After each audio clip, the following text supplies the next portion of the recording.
오예배에 나오신 여러분 모두에게 삼위 하나님이 주시는 은혜와 평강이 함께 하시기를 축원합니다. 하나님의 은혜와 평강을 누린다는 건 절대로 아무나 그럴 수 있는 거 아닙니다. 오직 주님의 교회, 하나님의 백성들만 누릴 수 있는 축복이기 때문이죠. 그것이 은혜와 평강입니다. 이 시간뿐만 아니라 설 명절에도 하나님의 은혜와 평강 누리시기를 바랍니다. 좌우에 계신 분과 한번 인사하십시다. 하나님의 은혜와 평강이 함께 하실 것입니다.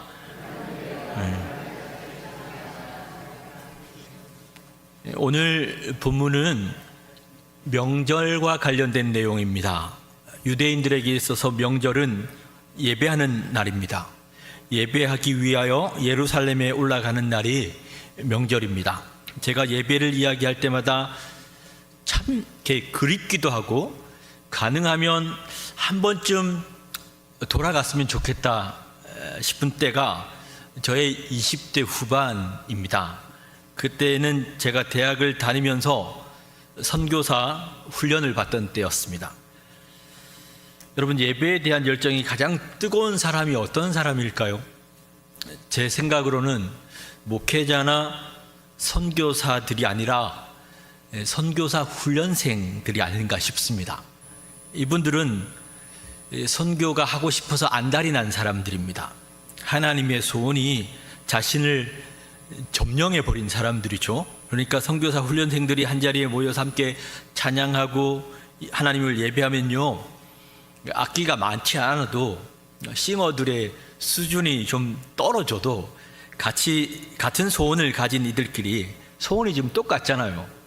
그러니까 이들끼리 같이 모여서 공감하면서 그렇게 함께 하나님을 예배한다는 것, 그러다가 서로를 축복하고 기뻐하고 다시 그들 안에 새겨진 마음의 깊은 고백들로 하나님을 노래하며 경배하는 겁니다. 그 시간이 정말 행복했습니다. 그런 사람들이 전국에 흩어져 살다가 한 달에 한 번 모이는 날이 있다고 한번 생각해 보세요. 함께 모이는 이유는 예배하기 위함입니다. 이때는 가능한 모든 악기들을 다 동원하고 그들 중에 최고로 노래 잘하는 사람들을 싱어로 이렇게 세우고 각종 영상 장비나 음향이나 조명까지 정말 콘서트도 이런 콘서트가 없을 정도로 훌륭한 어떤 그 무대를 갖추고요. 정말 축제와 같은 예배, 하나님의 구원을 찬양하고 각 나라와 족속과 모든 열방의 민족들을 구원하실 주님을 높여드리면 마치 하나님 나라에서 드려지는 그 예배가 이 땅에서 이루어진 것 같은 그런 감동과 은혜가 임하는 시간이 됩니다. 여러분이 선교사 후보생이고 그렇게 하루하루를 준비하며 살아가다가 모두가 함께 모이는 그런 날이 지금 다가오고 있다고 한번 생각해 보세요. 이건 진짜 명절 아닙니까? 한자리에 모여 예배하기 위해 전국 각지에서 버스를 대절하고 그 버스를 타고 한자리에 모여들고 있는 겁니다. 심지어 해외에서 사역하고 있던 선교사님들까지 그때를 맞춰서 들어오시니까 어땠을까요? 모일 수 있다는 것 그 자체가, 예배 장소에 들어가는 것 그 자체가 정말 흥분이고 감동이 되겠죠.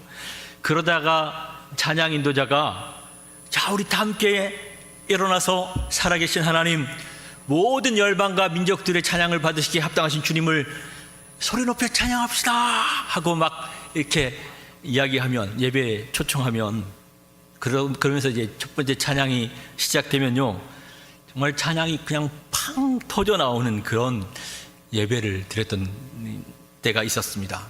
근데 알고 보면요, 이분들의 상황이나 환경은 전혀 노래할 만한 처지가 아닙니다.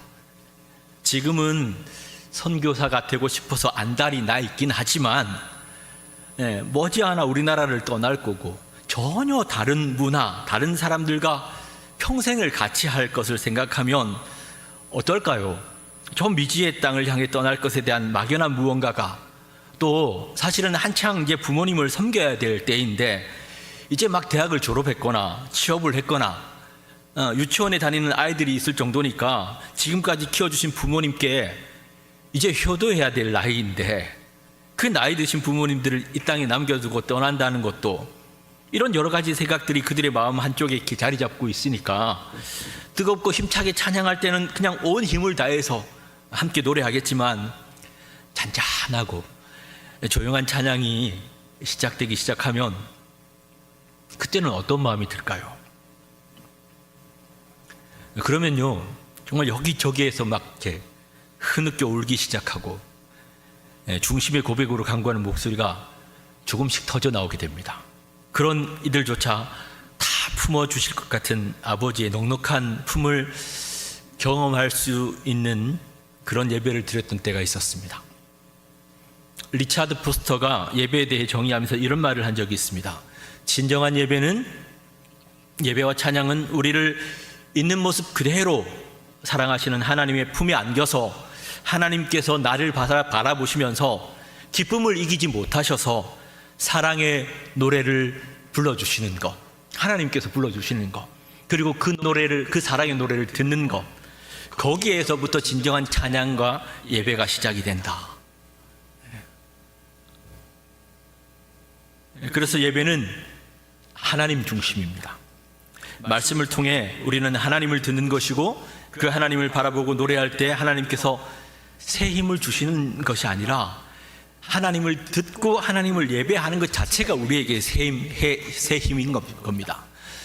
저는 교회 안에서 이런 예배를 드리고 싶은 소원이 있습니다. 수련회와 같은 예배.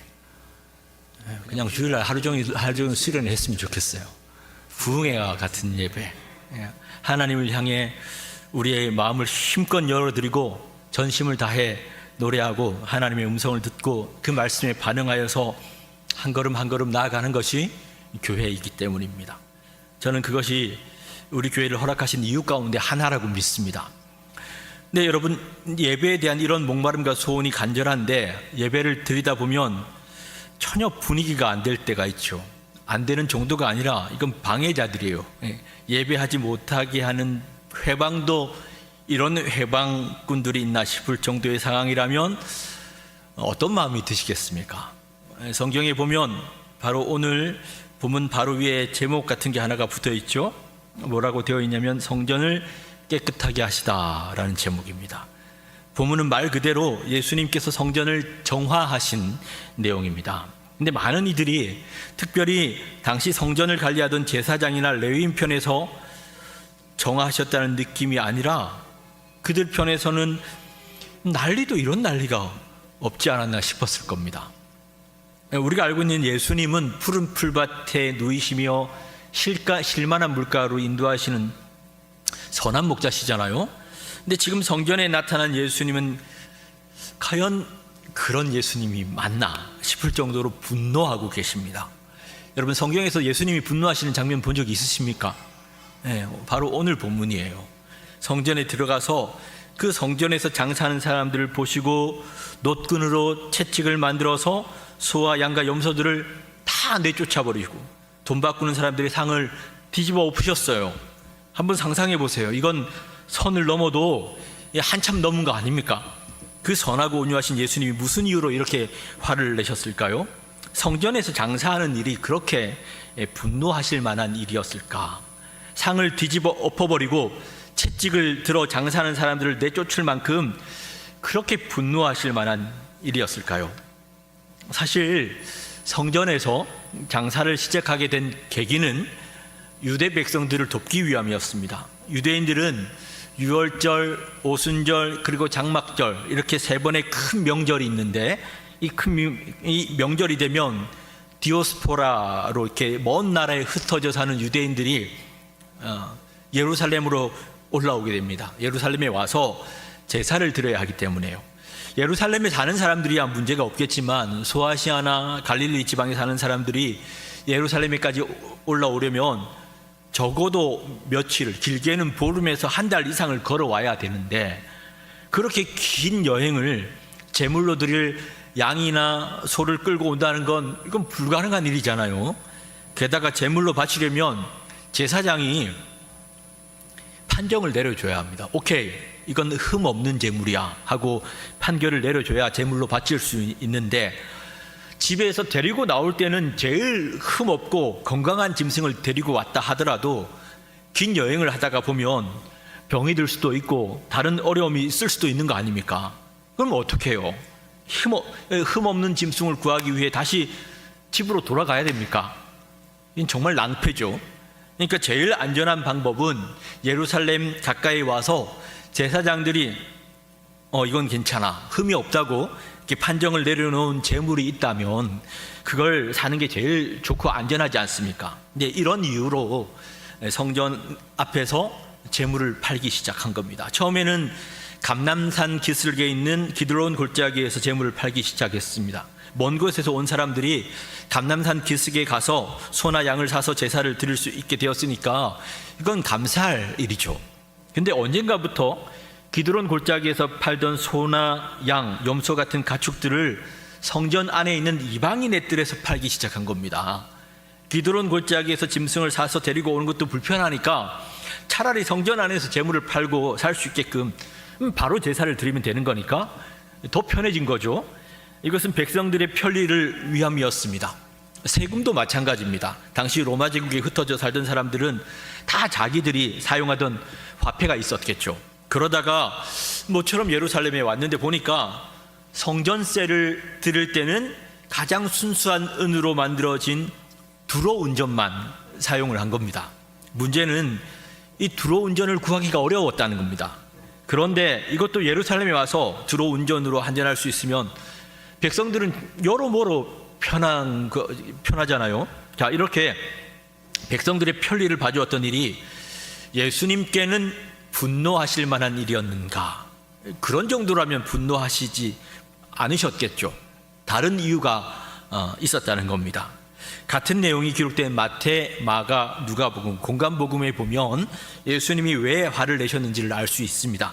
다 같은 내용이지만 마태복음 21장 13절에 예수님께서 그들을 내쫓으면서 이렇게 말씀을 하십니다. 기록된 바 내 집은 기도하는 집이라 일컬음을 받으리라 하였거늘 너희는 강도의 소굴로 만드는 도다. 무슨 말씀이냐면 너희가 지금 장사를 하는 게 아니라 강도짓을 하고 있다는 거예요.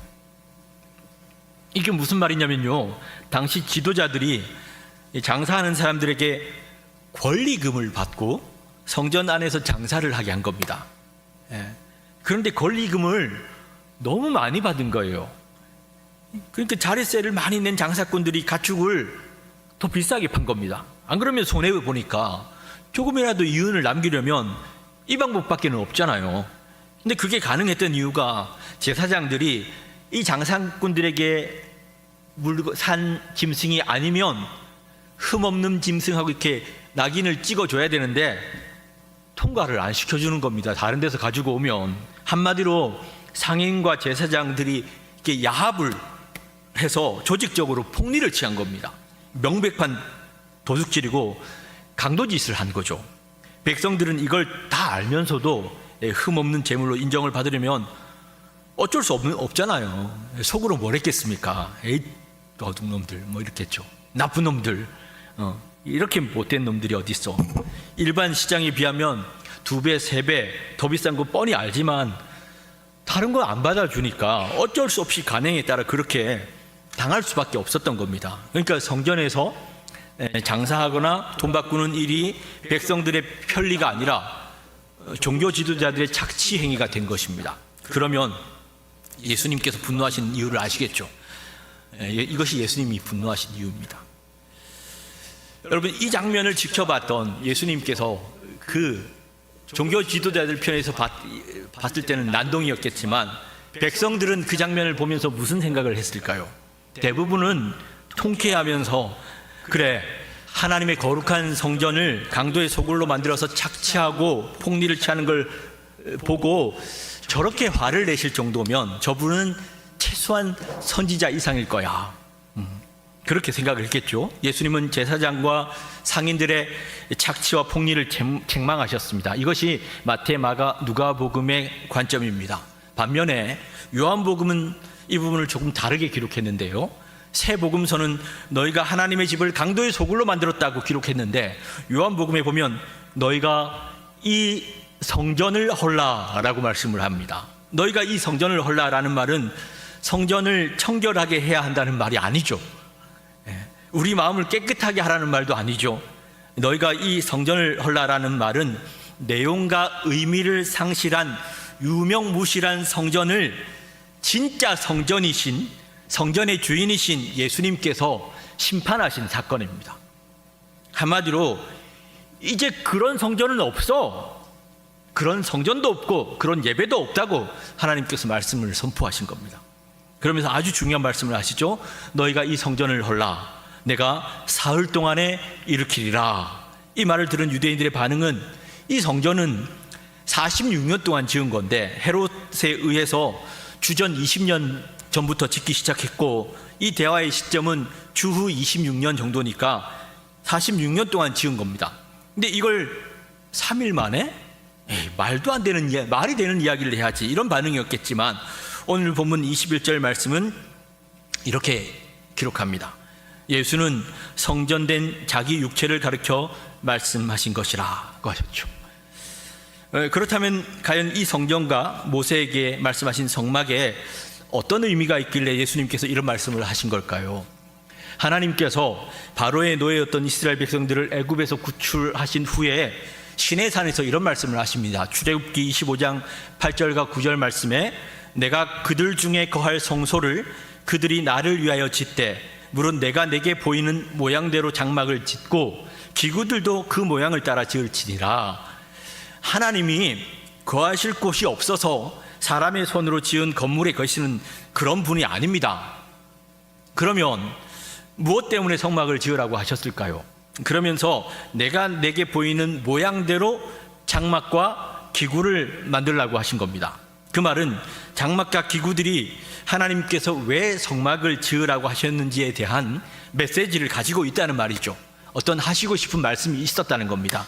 성막과 성전은 하나님께서 인간의 장막을 입으시고 이 땅에 오실 예수 그리스도 임마누엘의 모형이고, 그 기구들, 즉 번제단, 물두멍, 떡상, 등대, 향단, 이런 제사용품들은 인자가 온 것은 자기 목숨을 많은 사람의 대속물로 주려 함이니라고 하신 구속사역을 예표했던 표시들이었습니다.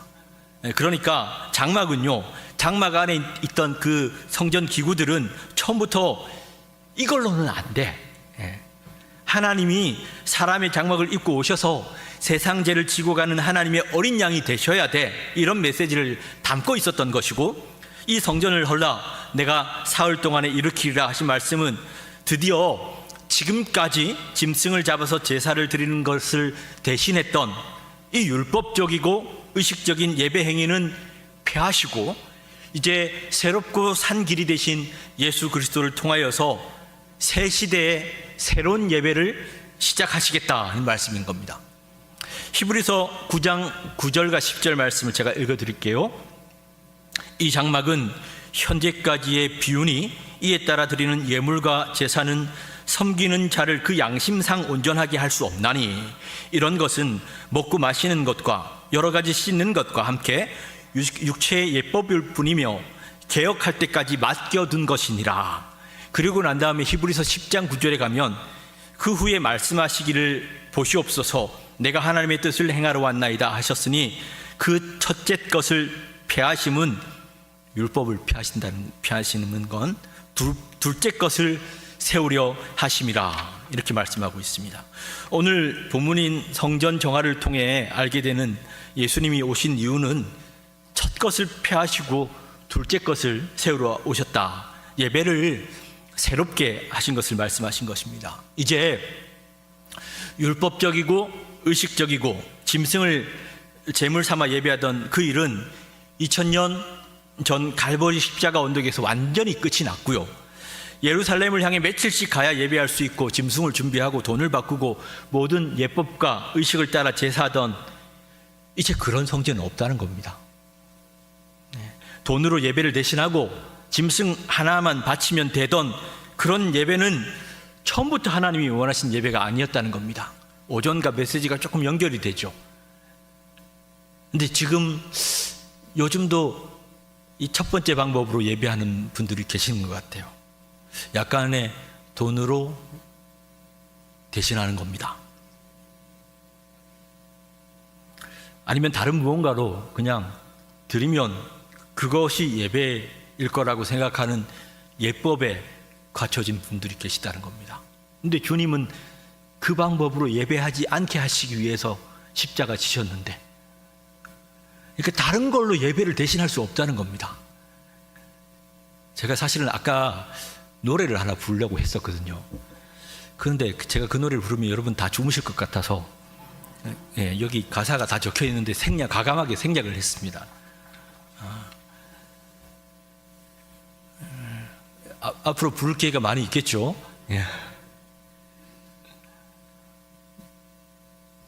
이렇게 다른 것으로 대신하는 예배가 아니라 정말 이 시간에 우리가 예배 시간마다 어떻게 하나님 앞에 나아가야 할까? 오후 시간에는 조금 더 어렵습니다. 그런데 하나님께서 여러분의 중심을 아시죠? 아마 주일 새벽부터 이 자리에 오늘 새벽 제단을 지키고 이 자리까지 계속 오신 분들은 이 시간이 되면 많이 피곤하실 거예요. 그다음에 아침에 찬바람 맞으면서 주차 봉사하시거나 또 주방에서 섬기시거나 그러면 곤히 주무실 수도 있을 것 같습니다. 저는 그분들을 하나님께서 기뻐하실 거라고 생각을 합니다. 잠자도 딴 데 가서 안 자고 여기서 주무시는 건 저는 좋은 것 같습니다. 그렇다고 다 주무시라는 건 그 말씀 드리는 건 아니고요. 그런데도 불구하고 우리가 섬기는 모든 섬김이 중심의 고백을 담은 섬김이었으면 좋겠습니다. 그렇게 우리는 신앙 고백 공동체이기 때문이죠. 그러니까 이제 오늘 말씀에서 이야기하는 것은 이제 그런 성전도 없고 그런 예배도 없다. 이유는 예수 그리스도께서 우리의 제물이 되셨기 때문입니다. 우리에게 필요한 것은 그 진리를 알고 그 진리를 붙드는 것입니다. 예수 그리스도께서 나를 대신하여 제물이 되셨다. 제물이 되신 정도가 아니라 그 몸을 찢어 주심으로 새롭고 우리 하나님께로 나아갈 수 있는 새롭고 산 길을 열어주셨죠. 예수 그리스도께서 나는 양의 문이라고 하셨잖아요. 근데 예수님이 양의 문이 되신 방법이 자기 몸을 찢으심으로 양의 문이 되어 주셨어요. 우리는 그 문으로 왔다 갔다 들락날락 하면서 생명의 꼴을 얻는다고 말씀하고 있죠. 그러니까 이거 말고 다른 방법으로 예배하면 안 되는 겁니다. 예수님께서 자기 몸 찢어서 우리를 그 안에 들어갈 수 있도록 인도해 주셨는데, 그러니 우리는 그 믿음의 고백을 가지고 하나님 앞에 나아가는 겁니다. 그래서 저는 여러분 우리가 불렀던 모든 찬양들은 멜로디만 기억하시면 절대로, 그렇게 하시는 분은 없겠지만 절대로 안 되고요. 노래 가사말을 잘 기억하셔야 합니다. 모두 다 고백이죠. 다 고백이죠. 기도문이죠. 이 고백들을 아무 생각 없이 하는 건 진짜 주의해야 할 부분입니다. 그런데 이 고백들을 정말 제가 가끔씩 그런 이야기를 해요. 찬양을 정말 정신 차리고, 진짜 정신 차리고 찬양을 부르기 시작하잖아요. 그러면 제대로 부를 수 있는 노래가 한 곡도 없습니다. 그 노래 한 곡을 다 끝내지 못합니다. 왜? 하나님 우리에게 주신 은혜가 너무 크기 때문에. 그 가사들을 묵상하면요, 이건 은혜도 그런 은혜가 없어요. 그러니까 찬양을 부를 수 있다는 것 자체가 은혜인데, 그 찬양을 정말 중심을 담아 고백할 수 있는 그런 예배가 드려진다. 그러면 하나님께서 그 예배 정말 기뻐하시겠죠. 제도를 만들고 외형적인 어떤 틀을 만들고 어떤 거리감을 가지고 하나님께 나아가는 것이 아니라, 그런 장막은 다 피하시고 예수 그리스도의 보혈을 의지하는 자마다 주님의 보좌에서 예배할 수 있는 놀라운 은혜를 우리에게 주셨고, 오늘 우리가 그 은혜를 누리고 있는 것입니다. 여러분, 하나님 나라 가면요, 요한계시록 21장에 보면 하나님 나라에 성전이 있을까요, 없을까요? 하나님 나라에 성전이 있을까요, 없을까요? 하나님 나라에는 성전이 없습니다. 새 예루살렘 성이 있는데, 왜 성이 없냐면 하나님과 어린 양이 성전이 되심이라, 이렇게 얘기하고 있어요. 성에 들어가면, 그러니까 이렇게 거치는 게 아무것도 없어요. 바로 하나님과 어린 양이 성전이 되신다는 겁니다. 누구나 성전에 들어가기만 하면 하나님과 어린 양을 볼 수 있다는 겁니다. 그러면 예배의 단계가 지금보다 더 많이 생략이 되겠죠. 거기에서 여러분은 어떤 예배를 드리실 것 같습니까? 그 예배를 연습할 수 있는 시간이 오늘 주님께서 우리에게 허락해 주신 이 시간들입니다. 그러니 여러분 마음껏 이 자리에서 연습하고 가시다가 주님 앞에 가면 정말 기쁨으로 하나님을 예배하는 시간들을 누릴 수 있게 되시겠죠. 그렇다면 이제 우리는 어떻게 하나님을 예배해야 할까요? 예배 순서가 이렇게 쭉 기록된 이런 것들을 예전이라고 합니다. 예전. 요거 말고 예전은 절기에 따라서 더 긴 그런 예전들도 있고요. 예배 형식을 이야기하는 말이 되기도 합니다. 예전은 아주 중요한 것입니다. 2000년 예배 전통에 의하면 최소한 우리가 어떻게 예배해야 하는지, 예배자의 길, 주님께로 나아가는 길이 여기에 설계되어 있기 때문에 예배학자들이 아주 조심스럽게 하나하나를 다듬고 2000년 동안 수정해서 만들어낸 겁니다. 그러니 대단히 소중한 거죠. 안전한 장치입니다. 그런데요, 하나님은, 우리 편에서는 그렇지만 하나님은 예전을 초월해서 역사하시죠. 예배 부름 속에서 우리는 하나님의 은혜에 푹 빠질 수도 있고요, 저기 마지막에 축도 강령 하나님의 강복을 선언을 들으면서 하나님의 은혜에 빠질 수도 있습니다. 우리 주님은 예전을 초월하시는 분이시기 때문에 우리에게 완전한 자유를 주셨기 때문입니다. 침노할 수 있도록 천국을 열어주셨기 때문이죠. 그래서 마음껏 예배하고 찬양하며 그 나라를 누리게 하신 겁니다. 그래서 저는 여러분과 정말 온갖 방법들을 다 동원해서 삼위 하나님을 예배하고 싶습니다. 여러분 기대하시기 바랍니다. 당장 제가 뭐 어떻게 하겠다는 거 아니고 예배를 다 뜯어 고치겠다는 것도 아닙니다. 저는 그런 걸 체질적으로 싫어합니다. 저는 순리를 따르는 걸 좋아합니다. 그런데 그 가운데서 주님께서, 성령께서 감동하시면서 우리가 어떻게 예배해야 할지 주님께서 역사하시고 인도하시면 하나하나 따라가면서 하나님, 새로운 그 하나님의 일하심 가운데 함께 나아가고 더 깊이 하나님을 예배하고 하나님의 은혜 가운데 나아가는 그런 은혜들을 경험하는 시간들이 되었으면 좋겠습니다. 그럼에도 여러분, 우리는 말씀 중심이어야 합니다. 우리가 예배하는 그분을 우리 마음대로 만들어낼 수도 있기 때문입니다. 그러니까 찬양만 하고 끝이 나면요, 위험한 이유가 예배하는 그 예배의 대상을 우리 나름대로 그냥 규정해 버리는 경우가 가끔씩 생기기 때문이죠. 우리 마음대로 예배의 대상을 만들어낸다면 그 옛날 출애굽 시대에 시내산 아래에서 벌어졌던 금송아지 예배자들이 생겨나게 되는 겁니다.